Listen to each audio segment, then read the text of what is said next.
네, 오늘 특별한 날 초대석이 있습니다. 오늘 저희가 초대한 분은 동아자유언론투쟁위원회, 줄여서 동아투위라고 그러죠. 박종만 위원께서 나와주셨습니다. 안녕하세요. 네, 안녕하세요. 네, 저도 동아투위의 일원이긴 하지만 오늘은 진행자와 초대 손님으로서 이게 잘 될까 모르겠습니다. 근데 우리는 왜 이렇게 동아투위 이름에서 일생을 벗어나지 못하는 건지 모르겠어요. 아, 사람이 살다 보면은 왜 일생을 가늠하는 중요한 사건이 뭐 개인마다 있기 마련인데 그런 것 같습니다. 오늘 특별한 날인가 아시잖아요. 네. 그죠? 국민TV 뉴스K에 대한 축하 말씀부터 제가 막 졸라보겠습니다. 네. 미디어의 그 다양성이 그 어느 때보다도 그 절실히 요청되는 그런 상황이지요. 네. 이런 상황에서 이 사주의 지배가 없고 네. 자본의 간섭이 없고 네. 권력 장악이 없는 방송을 지향하면서 이 대한민국 언론의 기본을 바로 세운다는 이런 원대한 목표를 가지고 첫 발을 내딛는 미디어 협동조합 국민TV의 출범을 진심으로 축하합니다. 네.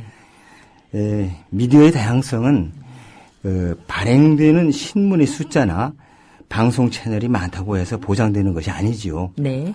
아무리 많은 종류의 신문이 발행되고 아무리 많은 방송 채널이 있다 하더라도 그들이 내는 목소리가 한결같다고 한다면은 그건 결국 하나의 신문, 네. 하나의 방송 아니겠습니까? 네. 네. 그런데 지금 우리 사회의 언론 지형이 어떻습니까?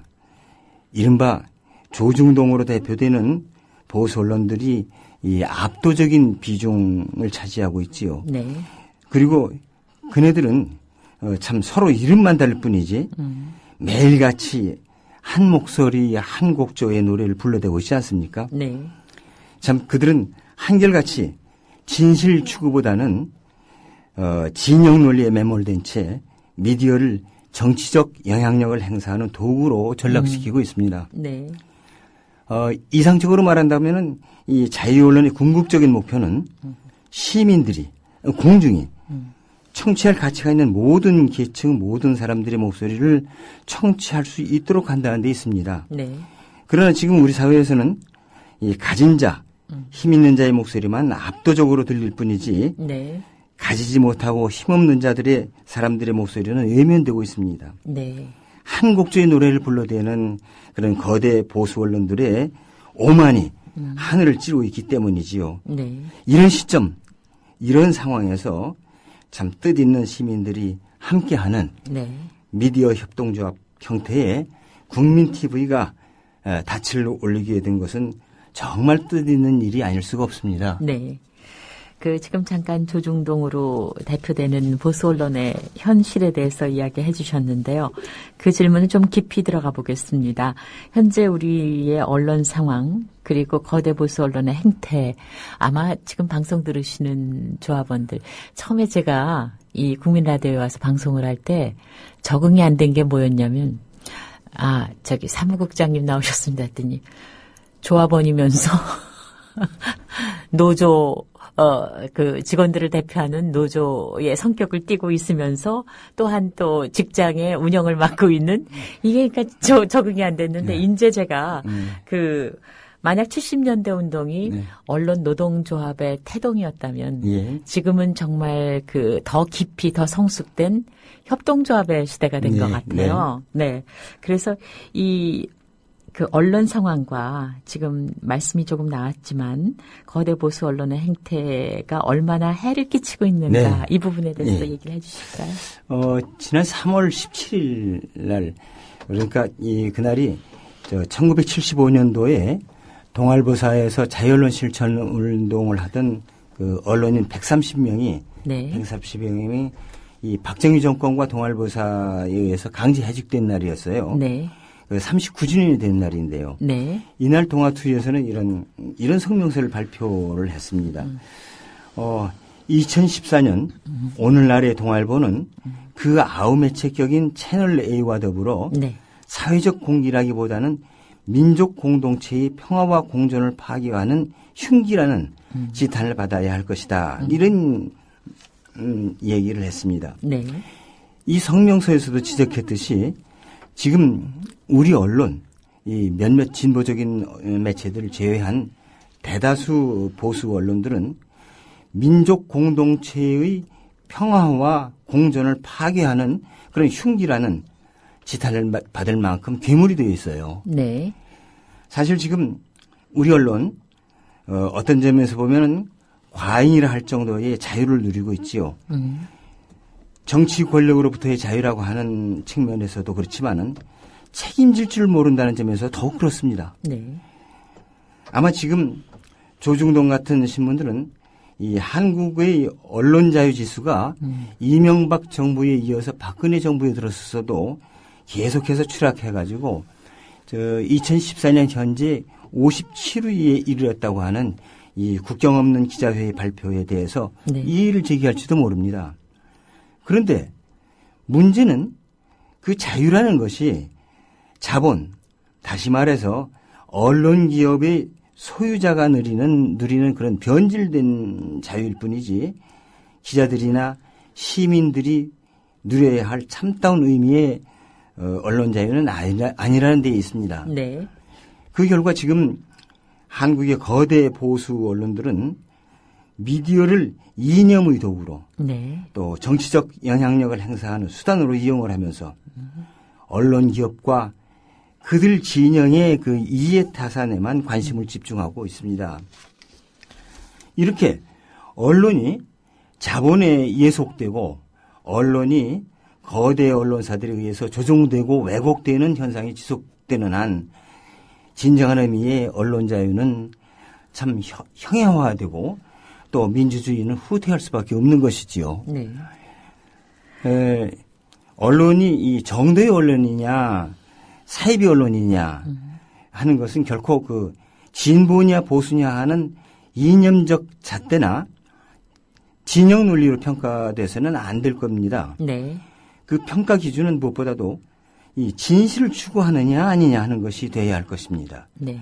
그리고 그와 함께 언론이 이 정치 권력을 비롯해서 경제 권력, 네. 문화 권력, 종교 권력 등 모든 권력을 감시하는 네. 감시견의 역할을 하느냐 아니냐 하는 것이 평가 기준이 돼야 할 텐데요. 네. 이 사실을 중시하는 뉴스와 현장의 목소리를 생생하게 전하는 보도가 있고 또 단순한 사실의 전달이 아니라 진실을 밝히려고 하는 그러한 진지한 노력이 있는 미디어, 권력의 일탈과 횡포를 감시하는 이 감시견의 역할을 충실히 하려는 언론, 그런 것을 이 정도의 언론이라고 한다면은 네. 그렇지 못한 언론들은 사이비 언론이라고 해야 되지 않겠습니까? 네. 이런 기준에서 볼 때 지금 우리나라에서 이른바 주류 언론이라고 자처하는 신문 방송들, 특히 흔히 그 조중동으로 불리는 거대 보수 신문하고 방송들의 경우 네. 아무리 후하게 점수를 준다 하더라도 참 정도의 언론이라고 도저히 말할 수가 없습니다. 네. 그네들은 지금 뭐 언제부터인지 모르지만은 왜곡과 일탈을 일삼으면서 권력에 대한 이 감시자의 역할을 포기하고 권력과 야합을 했습니다. 그래서 권력의 일부가 됐더니 이제는 아예 참 그들 스스로가 권력 자체가 되고 네.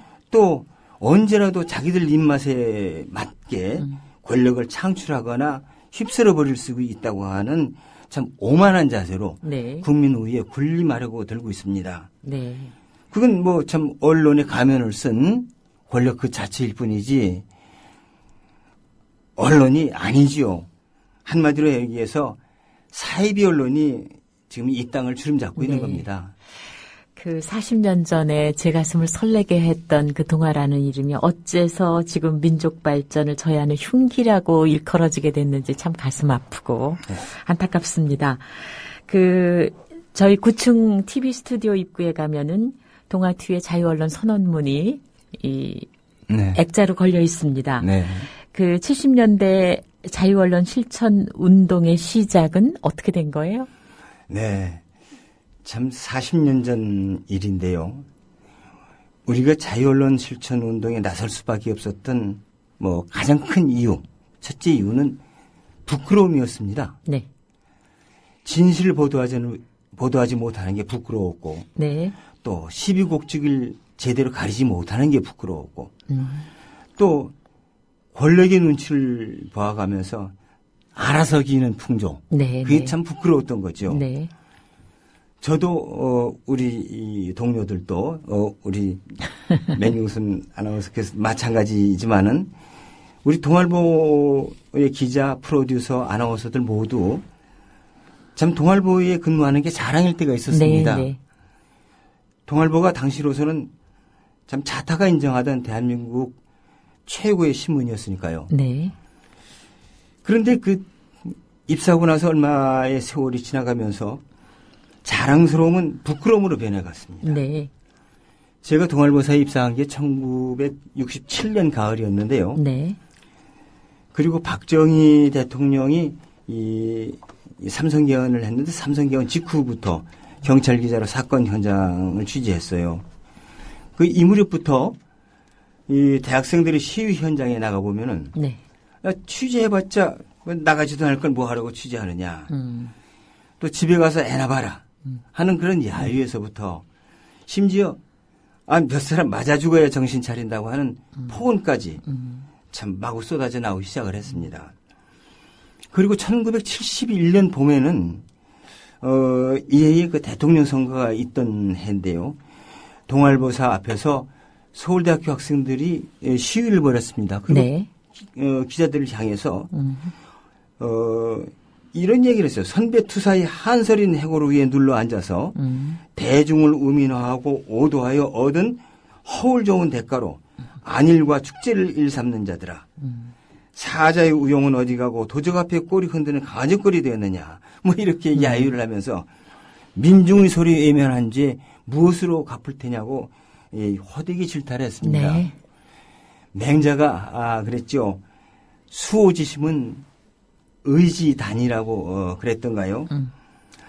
1970년대에 우리가 벌인 자유언론 실천운동이 참 민주주의와 언론 자유의 숭고한 이상을 실현하기 위해서 네. 벌인 의로운 투쟁이었다고 한다면은 네. 그 출발점은 다름 아닌 부끄러움이었습니다. 네. 네. 그 60, 70년대 언론 상황, 그러니까 이것이 이제 언론이라는 게 정치 상황하고 맞물려 가게 돼 있기 때문에 네. 그런데 이제 언론 자유 선언 이후에 신문 지면이나 방송 내용은 어떻게 변화했습니까? 그 70년대 상황을 좀 말씀을 네. 잠깐 말씀하시고요. 네. 박정희 정권은 이 쿠데타에 성공하자마자 사실 네. 언론 길들이 작업에 나섰습니다. 네. 때로는 직접적인 그리고 물리적인 그 압력으로 굴복을 강요하기도 하고 또 때로는 이 온갖 특혜와 회유를 네, 해서 네. 끊임없이 그 언론의 변질을 획책했습니다. 네. 네. 그렇지만 그 1960년대 중반까지만 하더라도 몇몇 그 뼈대 있는 언론들은 권력의 그 온갖 압력과 술책에 크게 위축되긴 했지만은 그래도 어느 정도 권력과 이 갈등 관계를 유지할 수는 있었던 거죠. 네. 네. 그런데 1960년대 후반으로 접어들면서 특히 박정희가 그 삼선 개헌을 시도한 그 전서부터 철권 통치가 한층 강화되면서 네. 언론의 그 대권력 관계는 갈등에서 굴종 또는 유착 관계로 네. 이렇게 네. 급격하게 변질이 되어 갔습니다. 네. 이 무렵부터 그 정보부 요원들이 공공연하게 언론사에 무상 출입을 하면서 네. 신문 방송 제작에 간섭하기 시작을 했습니다. 네. 네. 이에 따라서 이른바 협조청, 말이 참 협조청이지 강요나 다를 것 없는 그런 정부기관의 네. 전화 한마디이면은 네. 기사가 송두리째 빠지기도 하고 또 축소 보도되는 일이 비일비재해졌습니다.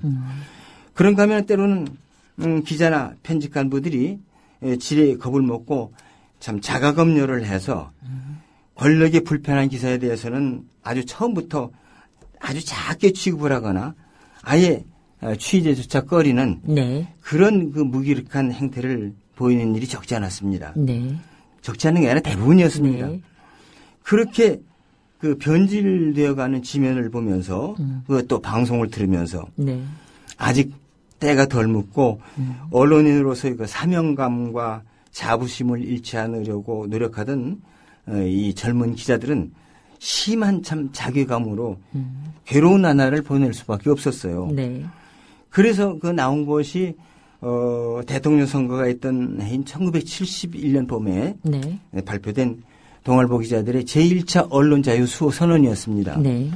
그런데 이 언론자유 수호 선언이 있긴 했지만은 지면이 크게 개선될 기미는 보이질 않았어요. 하여튼 저도 기억하는 것이 뭔가 중요한 취재를 해갖고 오면 그것이 어느새 동물원에서 뭐가 새끼를 낳았다 뭐 이런 기사로 바뀌고 네. 그랬던 것 기억이 납니다. 예, 그렇습니다. 그러니까 동물원에서 무슨 동물이 새끼가 난 것은 큰 뉴스가 돼도 네. 정작 중요한 뉴스들은 아주 조그맣게 다뤄지는 네, 네. 그런 풍토였습니다. 그게 이제 언론자유 수호 선언이 있었어도 그렇게 지면이나 방송 내용이 크게 개선되지 않은 거는 네. 박정희 정권의 강압 정책이 기자들의 언론자유 수호 선언 하나로 그렇게 바뀔 리도 없거니와 네. 이 권력의 눈치를 보는 것이 이미 몸에 배어버린 네, 이 편집 간부들이나 네, 네. 신문 경영진들이 있는 한 그게 쉽게 변할 리가 없었던 거죠. 네. 네. 그러니까 박정희가 삼선에 성공한 1971년 네. 9월 들어서 2학기가 시작되자마자 이 대학가에는 정말 시위 열풍이 거세게 불어닥쳤습니다. 네. 이 9월 초순부터 10월 15일까지 한 45일 동안 대학가에 하루도 조용할 날이 없었죠. 네. 네. 근데 그렇게 엄청나게 대학가에 폭풍이 몰아닥쳤는데도 불구하고 신문의 기사들은 겨우 1단, 2단 정도로 네. 아주 짤막하게 보도를 했고 네. 그래서 신문만 봐가지고는 도대체 지금 대학가에 무슨 일이 있는지 그렇죠. 그런 걸 알 수 없을 정도였습니다. 네. 그러다 보니까 이 대학생들이 좀 언론을 향해서 돌팔매질을 하는 것도 참 당연한 일이 되어버렸습니다. 네. 참 그 무렵에 대학가에 가보면은 개와 기관원과 기자는 출입금지 이런 동급이 돼버리는. 네. 이런 대자보가 나붙을 정도로 참 허된 그 비난을 받았던 거지요. 네. 그러면은 그런 언론에 대한 압박 또 그런 것은 10월 유신 이후에가 더 변화가 심각했겠죠. 10월 유신 이후 정말 1972년 가을이었지요. 이른바 10월 유신은 모든 언론을 이 공포 분위기로 몰아넣었습니다. 그렇죠.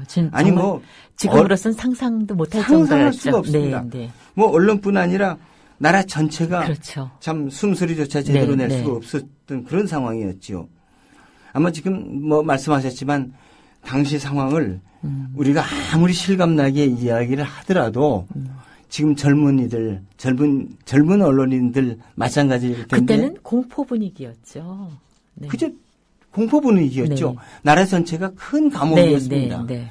그렇습니다. 겨울공화국이라고 하는 시가 있었지요. 지금 겨울왕국이라고 하는 영화가 한참 인기를 끌고 있는데 겨울공화국이라고 하는 말이 그대로 맞았던 그런 시기였지요. 네. 박정희는 1972년 10월 17일 날 이 국회를 해산시키고 헌법의 기능을 정지시켜서 그 권한을 비상국무회의가 갖도록 하는 특별선언을 발표했죠. 네. 그리고 참 그와 함께 전국에 비상계엄을 선포하고 모든 옥내외 집회를 금지시키는 한편 모든 대학에 휴령을 내렸습니다. 네. 그 시절에는 이 취재의 자유, 표현의 자유만 빼앗긴 게 아니었어요. 박정희 독재 권력은 언론이 그들의 나팔수가 되기를 강요를 했고 언론은 그 강요를 거부할 자유마저 박탈당했던 거지요. 다시 말해서 이 정부 당국이 허용하지 않는 기사 그런 거는 한 줄도 보도하지 못했고 네. 또 반면에 정부 당국이 배급하는 기사 네. 그거는 또 해설까지도 심지어는 배급을 했습니다. 네. 네. 아, 배급 기사. 예. 그것은 빠뜨리지 않고 보도를 할 수밖에 없었던 거죠. 네. 네. 그런 상황에서 그야말로 공포 상황 중에서 자유언론 실천 선언이라는 것은 그 당시에 닥칠 일들을 다 예상하셨어요? 물론이죠. 아마 그걸 예상 전혀 못했다고 하면 참 바보들이었겠죠. 그런데 저는 예상하고는 할 수 없을 것 같아요. 어느 정도는 예상을 했지요. 네. 상황이 참 그쯤 되고 보니까 이 앞서서 이 10월 유신 이전에 1년 전에는 그 서울 일원에 참 위수령을 발동을 위수령, 하고 네. 예, 국가 비상사태를 선포한 일이 있었잖아요. 네. 그때 그 박정희 대통령이 무슨 얘기를 하느냐면 담화를 발표했는데 무슨 얘기를 했냐면은 이 혹세무민의 일부 지식인들이 언론 자유를 빙자해서 무책임한 언론 안보론을 분별 없이 들고 나와 저 민심을 더욱 혼란케 하고 있다. 네. 뭐 그런 얘기를 하면서 네. 최악의 경우 우리가 향유하고 있는 자유의 일부도 유보할 결의를 가져야 한다. 이런 얘기를 했거든요. 네. 그렇다면은 우리가 자유언론 실천 운동을 벌이면서 닥칠 일도 예상이 충분히 됐던 것 아니겠습니까? 네. 근데 자유의 유보라고 얘기하기는 너무 부드러운 표현이고요. 사실은 이게 일신상의 위해까지도 오는 일이었으니까. 그렇죠. 네. 그것까지도 우리가 염두에 두지 않을 수가 없었습니다. 네. 어쨌든 이 유신 체제가 되면서 우리 언론인으로서 이 자부심을 잃지 않으려고 애쓰던 때리는 기자들의 경우 이 자신의 진로에 대해서 참 고뇌하지 않을 그렇죠. 수가 없었어요. 네. 언론계를 아예 떠나버리느냐. 네, 네, 네. 아니면 참 주는 월급이나 받아가면서 살아가는 좀 비겁한 셀러리맨으로 남느냐. 그것도 아니면은 참 제대로 된 언론을 만들기 위해서 결사항전하느냐 하는 그런 세 가지 선택지에서 그렇죠. 그 사이에서 고민하는 수밖에 없었어요. 네. 그런 고민을 거듭하는 가운데 참 우리는 더 이상 영혼 없는 언론인으로는 살 수 없다.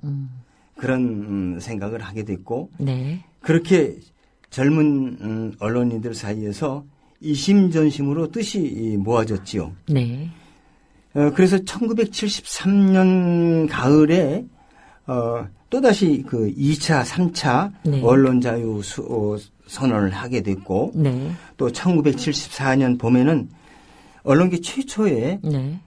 노조를 결성을 했고 그죠. 네. 그런 과정을 거쳐서 1974년 가을 네. 12사 자유언론 실천선언을 네. 했는데 그때까지 참 정말 숨가쁜 투쟁을 벌였습니다. 네. 사실 12사 자유언론 실천선언에 대해서는 언론계 안팎에서 그래도 상당히 많이 알려진 편인데요. 네. 그것이 있기까지 그러니까 자유언론 실천선언이 있기까지 동아일보사 안에서 기자, 프로듀서, 아나운서들이 얼마나 힘든 투쟁을 벌였는지 그런 것에 대해서는 그다지 많이 알려져 있지는 않은 것 같습니다. 네.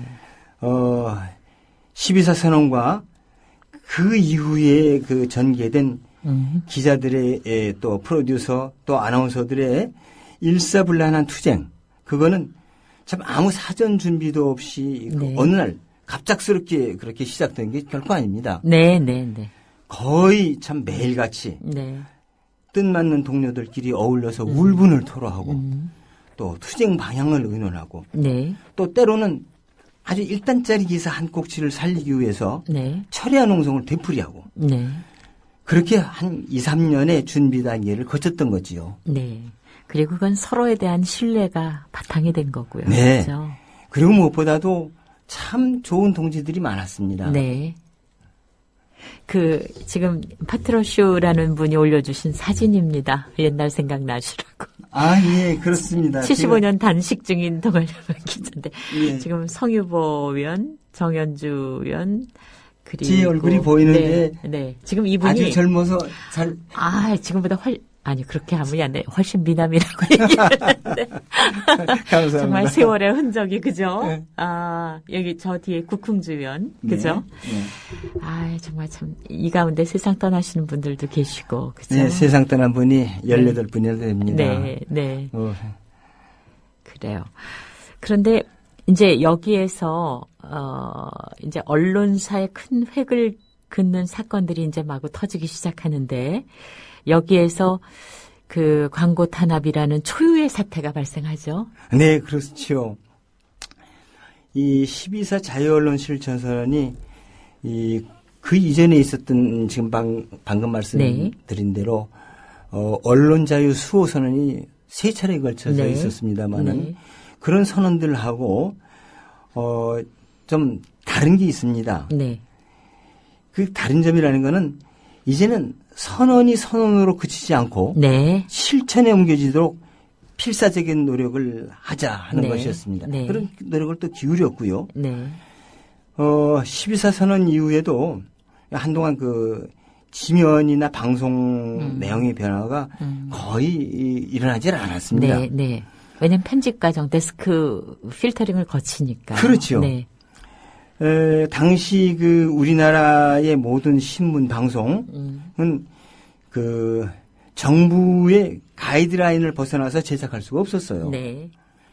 정부가 이 중요하게 포장을 해서 발표하는 기사는 기사 가치에 유무하고는 관계없이 그날의 톱 기사로 삼아야 했고 네. 또 정부에 불리한 이른바 문제 기사라고 네, 그랬죠. 네, 네. 그거는 송두리째 삭제되거나 네. 또 기사 가치가 형편없이 네. 평가절하돼서 네. 아주 간단하게 처리됐습니다. 네.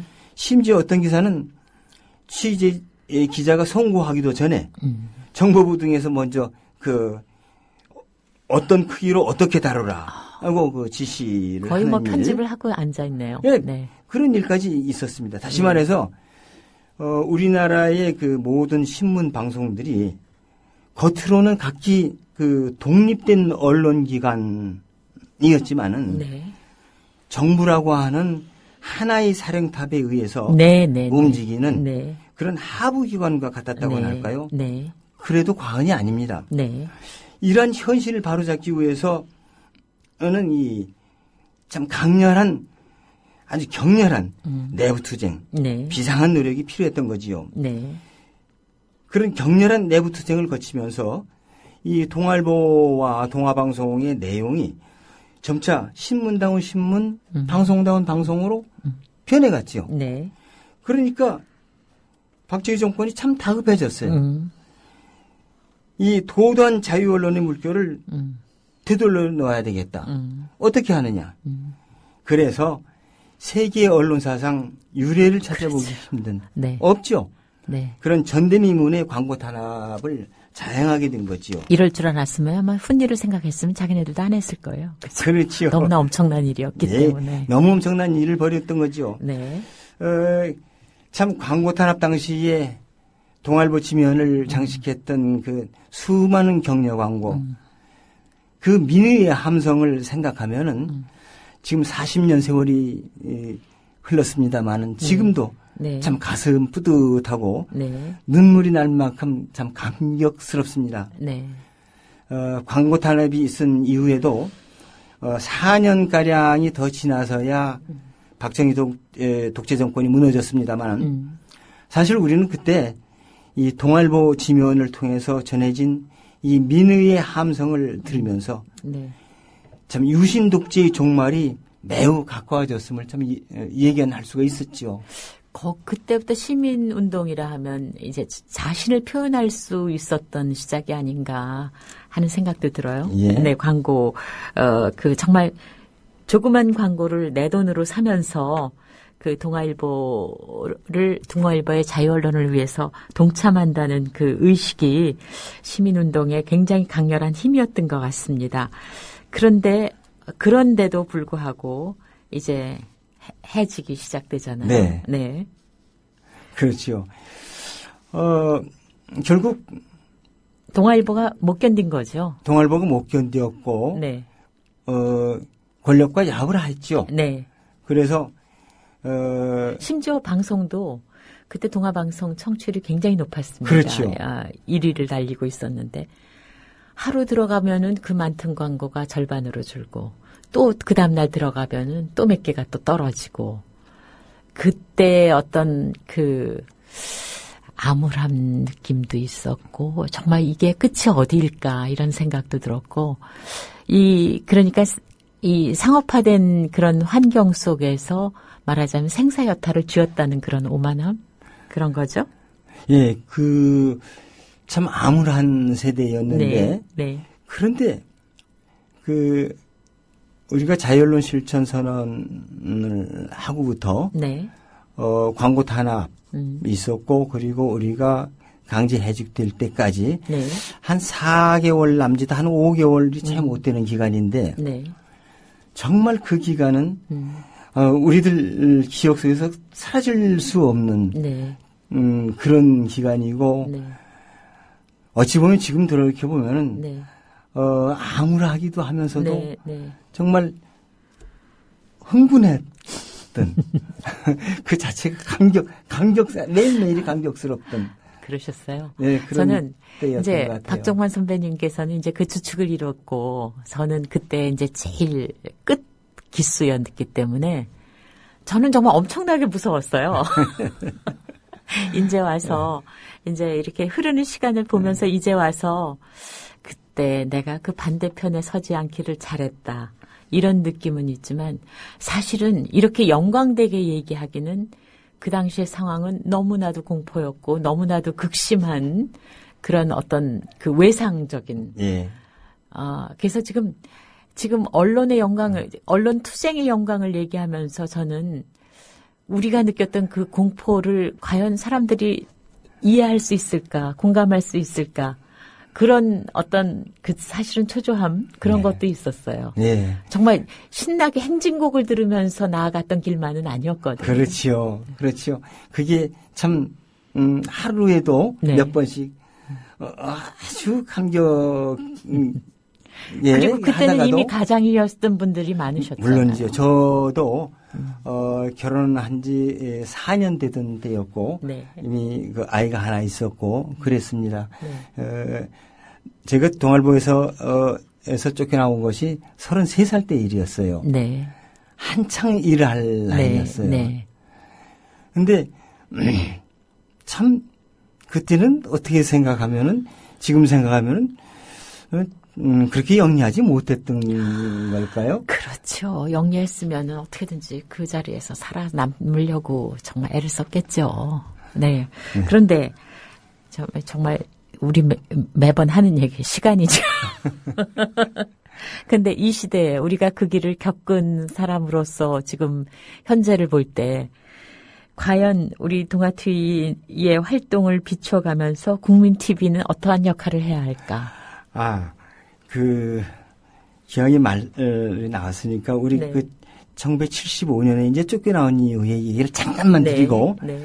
하겠습니다. 1975년 시간 지나가도 몰라요. 이 시간이 어떻게 되는지 모르겠습니다만은 1975년 여름 참 우리 동아투위원들에게는 네. 생애에서 가장 길고 고통스러운 그래요. 여름이었습니다. 네. 네. 뭐 그달 급료로 살아가던 사람들이 네. 아무 소득 없이 장기간 버티기란 결코 쉬운 일이 아니었지요. 네. 하지만 참고 참 견딜 수밖에 없었어요. 네.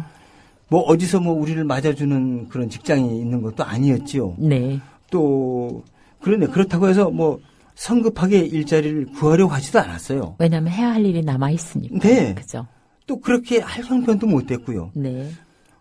첫째는 우리가 국민과 역사 앞에서 네. 끝까지 지키기로 약속한 자유언론의 깃발, 네. 그걸 쉽게 내려놓을 수가 없었던 거지요. 네.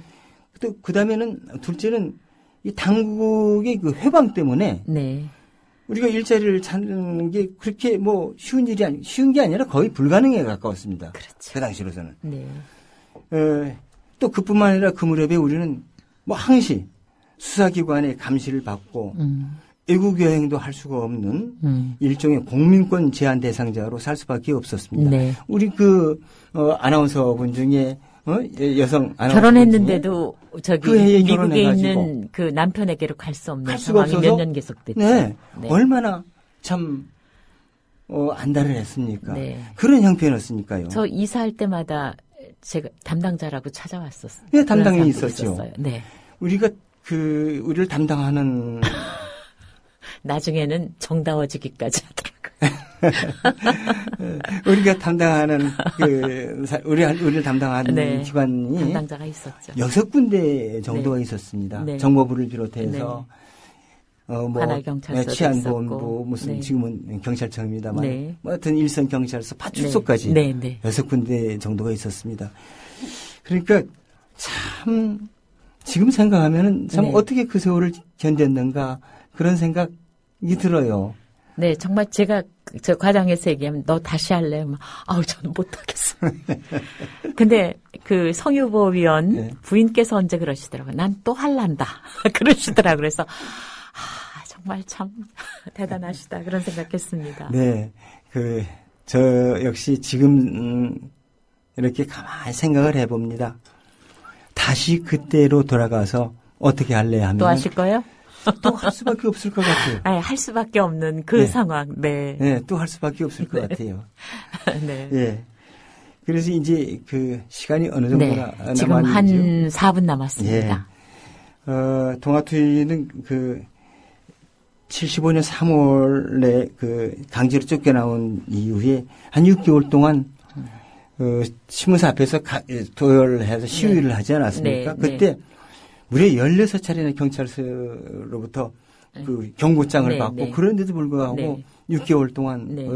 시위를 하고 네. 그때가 긴급조치 9호 상황입니다. 네. 정말 동토의 땅이었는데 그때 광화문 한복판에서 그런 시위를 벌였지요. 그러다가 참 많은 사람들이 네. 뭐 수사기관에 끌려가서 조사를 받고 또 터무니없는 제목으로 구속이 되기도 하고 그랬는데 소식이 없이 없어지기도 하고 예. 그랬죠. 그러다가 12사서는 4주년을 맞는 1978년도지요. 네. 그때 12사 네. 날에 네. 우리가 그 전에서부터 1년 동안에 네. 있었던 민정운동 관련 사건 네. 125건을 종합 정리해가지고 우리 동아투이 소식이라는 데다가 네. 그거를 보도되지 않은 민주인권일지라고 하는 제목으로 네. 그걸 실은 일이 있습니다. 그것 때문에 긴급조치 9호 위반 혐의로 저를 포함해서 네. 10사람이 구속이 돼가지고 네. 1년 넘게 감옥살이를 하다가 네. 11월 이후에 풀려난 일도 있습니다. 네, 이제 주축에 계신 분들 고생이 정말 심하셨죠. 네, 정말 시간 없습니다. 네, 마지막으로 알겠습니다. 국민 TV. 예, 미디어 협동조합 국민 TV의 출범을 참 다시 한번 진심으로 축하를 드립니다. 네, 앞으로 국민 TV가 단순한 사실 전달만이 아니라 네, 그 뒤에 숨겨진 진실을 캐내는데 네. 혼신의 노력을 기울이는 매체로 또 정치 권력, 경제 권력, 문화 권력 등 모든 권력을 네. 감시하는 감시견으로서의 역할을 참 충실히 해내는 매체로 네, 초심을 잃지 않고 네, 끊임없이 성장하기를 기원합니다. 네. 이 언론 실천, 자유 언론 실천의 그 선배들이 갔던 길과 생각과 투쟁과 고통이 이 새로 시작하는 국민 TV 뉴스 K에게 큰 힘이 되리라고 믿어 의심치 않습니다. 네. 그래서 우리가 역사는 기억하고 이어져야 하는 이유가 바로 그런 것이 아닌가 생각을 합니다. 지금 댓글들이 참 많이 올라왔는데 오늘 시간적으로 소개해드리기가 충분치 않았습니다. 한 가지.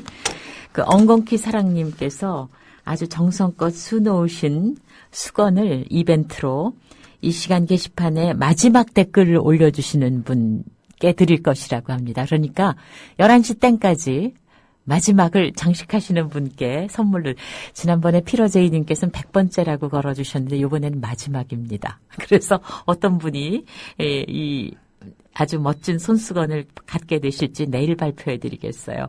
그리고 많은 그 댓글 올려주신 여러분께 한 분 한 분 다 소개해드리지 못했지만 참 정말 귀한 글들입니다. 오늘 특히 그때는 국민들의 호응도 더 없었을 텐데 정말 고생하셨다는 그 위로의 글도 올려주신 분이 계셨고요. 청라에서님은 그때는 살아있는 언론인이 있었고 투쟁하는 대학이 있었군요 하셨습니다. 또 소녀님 요즘은 부끄러움을 모르는 사람들이 참 많은 것 같습니다. 좋아님은 감동입니다 하셨어요. 스누피님께서 그 자유 언론 실천 선언문을 지금 또 게시판에 사진으로 올려주셨습니다. 참 그래요. 여러분들의 이 성원과 박수가 지금 국민TV 뉴스K에게 그대로 아마 전달될 것이라고 합니다. 기운이잖아요. 좋은 기운, 격려의 기운이요. 자, 오늘 초대석에 자유언론 투쟁위원회 동아투위 박종만 위원님으로부터 그 당시 얘기를 거슬러 올라갔습니다. 언제 한번 시간 여유를 가지고 정말 속속들이 한번 파헤치고 싶은 그런 생각도 듭니다. 이 시간 함께해 주신 여러분 감사드리고 그리고 오늘 밤 9시를 다 같이 지켜봐 주시기를 바랍니다. 오늘 시간 끝내겠습니다. 고맙습니다. 더불어 행복